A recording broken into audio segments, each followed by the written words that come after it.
Assalamualaikum warahmatullahi wabarakatuh, Bapak Ibu peneliti dan dosen yang saya hormati, saya banggakan. Ya, kita ketemu lagi pada video kali ini yang akan membahas tentang roadmap ya. Jadi sesuai template itu kita dimintakan untuk membuat roadmap penelitian kurang lebih 5 tahun ya. Jadi dari sebelum hingga sesudah nanti. Tapi sebaiknya kalau memang jejak daripada riset Bapak Ibu itu lebih dari 5 tahun ya silakan dibuatkan, disesuaikan. Mulai itu akan tentu lebih menarik. Ya, seperti biasa kita harus tahu tujuan daripada dimintanya roadmap dalam sebuah proposal yaitu paling tidak para pengulas ingin mengetahui sejauh mana kapabilitas kita ya dalam meriset sesuai tema yang kita usulkan itu ya. Jadi akan dilihat bagaimana kesinambungannya, bagaimana kemampuan dan ketersediaan sumber daya yang eh, tim peneliti miliki, dan output yang terpenting adalah output daripada riset yang akan dilakukan, apakah memiliki kesinambungan untuk beberapa tahun ke depan dan punya kaitan dengan tahun-tahun sebelumnya. Itu gambaran awal untuk kita semua memahami tujuan daripada apa itu roadmap ya. Ya, Bapak Ibu yang saya hormati, jadi eh, seperti dalam tayangan, kurang lebih roadmap dibuat sesederhana ini karena memang roadmap ini masih mengikuti yang apa ya, bagian yang tidak terpisahkan dari pendahuluan ya.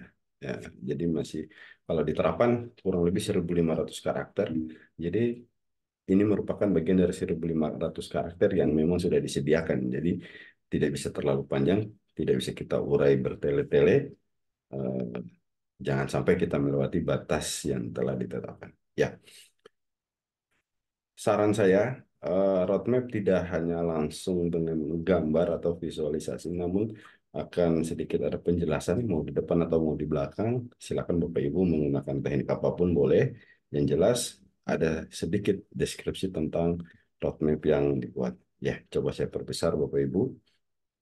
Jadi roadmap ini dimulai dari 2020, eh, yang berkaitan dengan tujuan akhir di 2028 tentang perlindungan komunitas. Jadi keseluruhan riset ini itu bertujuan untuk menciptakan sebuah model, sebuah pendekatan, sebuah pola dalam rangka melindungi komunitas pertanian, gitu, yang memang diharapkan untuk bisa mencapai sebuah kesejahteraan ya bagi mereka. Nah, pada bagian ini saya ceritakan tentang pendekatan yang saya gunakan, terus hasil ya, capaian ya, metode yang saya pergunakan, terus saya urai juga apa kekurangannya. Nah, dari tahun 2020 ini hingga 2021, eh, kalimatnya tertulis itu ya, riset yang telah dilaksanakan. Jadi kita pilah-pilah gitu ya, itu. Terus judul riset yang memang sudah kita buat, judulnya apa, tahunnya apa, kurang lebih seperti itu, lokasi di mana, dan pada setiap bagian itu atau setiap tahun kita uraikan ya capaian-capaian kita. Nah, eh, sampai di misalkan tahun 2024 itu akan tertulis riset yang akan dilakukan misalkan ya. Apa sih riset yang akan dilakukan? Nah, itu terkait dengan judul kita gitu ya. Misalkan di sini sudah saya cantumkan eh, judul ya, pengendalian deagranisasi dan dislokasi. Ya memang harapannya ikut pada skema terapan. Sudah saya buat, saya sesuaikan hingga 2025, eh, akan saya kembangkan juga, mungkin masih dengan penelitian terapan. Nah, hingga pada 2026 dan 2027, kita sudah menemukan model yang memang bisa dipergunakan untuk pencapaian kesejahteraan ya.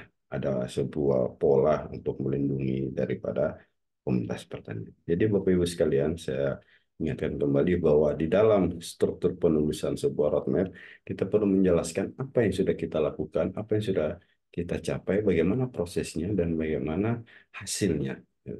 Jadi eh, akan terlihat jelas bahwa hubungan antara yang sudah kita lakukan dari tahun ke tahun dengan tujuan akhir daripada riset ini. Tujuan akhir riset ini bukan terletak di 2024, kan, tapi di pada akhir daripada capaian ini. Jadi roadmap ini kalau misalkan tahun ini sudah diterima berhasil, berarti untuk tahun ke depan roadmap-nya hanya tinggal menambahkan hasil dan capaian di 2024.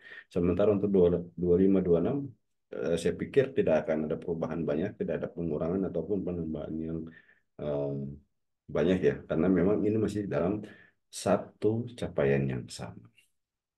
Oke, Bapak Ibu sekalian, saya pikir itu sederhana saja tentang roadmap. Masalah bentuk, gambar, pola, desain, terserah. Kalau yang tadi gambar ikan gitu ya, tulang ikan itu hanya bagian daripada desain ya. Banyak sekali yang sangat inovatif. Tapi kita tetap pada substansinya bahwa roadmap yang kita buat harus mampu terbacakan dari eh, historis riset yang sudah dilakukan dan yang akan kita capai. Jadi ada hubungan yang kuat antara yang sudah kita lakukan dengan apa yang akan kita lakukan dan apa yang akan kita capai.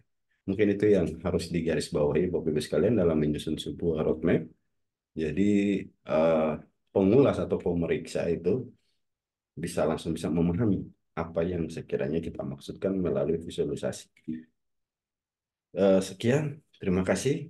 Mohon maaf atas kekurangan. Nanti kita lanjutkan lagi dengan video-video yang lain yang masih terkait dengan riset terapan hibah adiktif. Sekian, terima kasih. Assalamualaikum warahmatullahi wabarakatuh.